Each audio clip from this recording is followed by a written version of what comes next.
in the second part, I have to say, being beaten up by Ray Fiennes was pretty fun. It wasn't always comfortable, but it was fun. I did quite enjoy. I enjoy scenes like that where I get slapped around a bit. It's quite fun.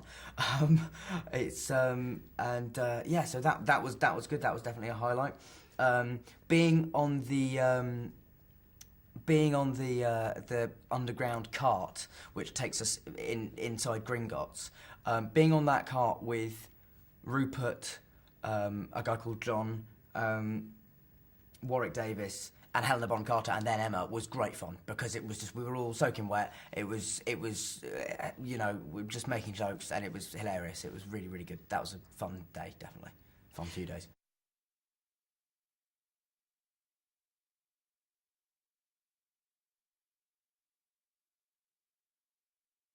Weirdly enough, the most emotional shot of the film was probably the last one, which was not an emotional scene, but it was a scene where literally, it was a shot of me jumping into a fireplace at the end of the Ministry of Magic chase scene, and then after that, that was our last shot on the film, and so that was how we ended it. I think the other emotional scene in this film is the one that I've been most looking forward to as well, was the scene where I walk into the forest and suddenly I see my parents and Sirius and Lupin standing in front of me, and that was an emotional scene, also because Gary came back for it, and also because Adrian and Geraldine, who play my parents, are wonderful, and I'm in a way, personally, why I'm so sad they died is that I would have loved to act more with them. And also the character of Lupin dying, for me, is one of the most upsetting in all the books, because I love that character. And so, yeah, that scene was pretty emotional, I think. It should be, anyway.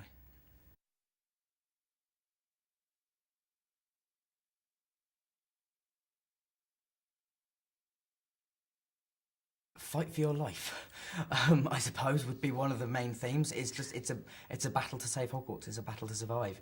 It's a battle to see the next morning. That's kind of the thrust of most of the film, and also it has all the Harry Potter themes of friendship and all those things, and how tested that can be, and in this even more extreme situation, how much these 3, 4, 5, the whole school relies on each other, and that's what I love about it. It's about communal spirit. It's and surviving.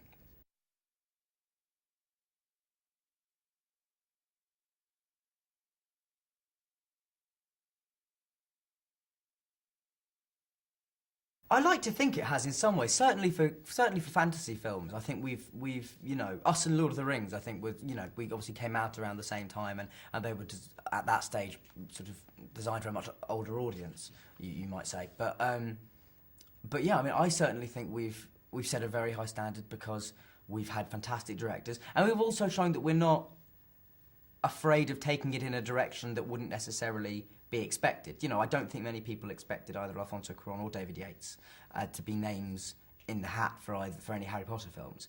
But thanks to our producers, who have had the courage to say, this guy could make an amazing Harry Potter movie, it's set us apart slightly from other fantasy films. I think we're really, really interesting. We have fantastic actors, and also, what sets Harry Potter apart from other entertainment is just the fan base. Ultimately, is so vast and so supportive that it's hard for other things to compare for it. But obviously now there's films like Twilight and the Narnia films that all came out, and they're doing well as well, and brilliantly in Twilight's case.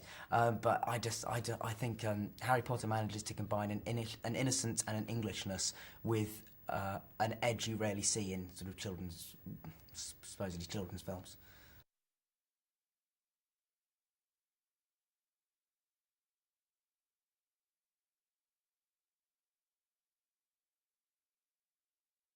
It was no, it was quite sad, but it was, I think, more than letting ourselves be soppy and nostalgic about it. I think we just used the pressure we felt, because we knew it was the last one, to spur us on to try and make it the best one we could. I think we channeled that energy into a more positive, sort of constructive frame of mind.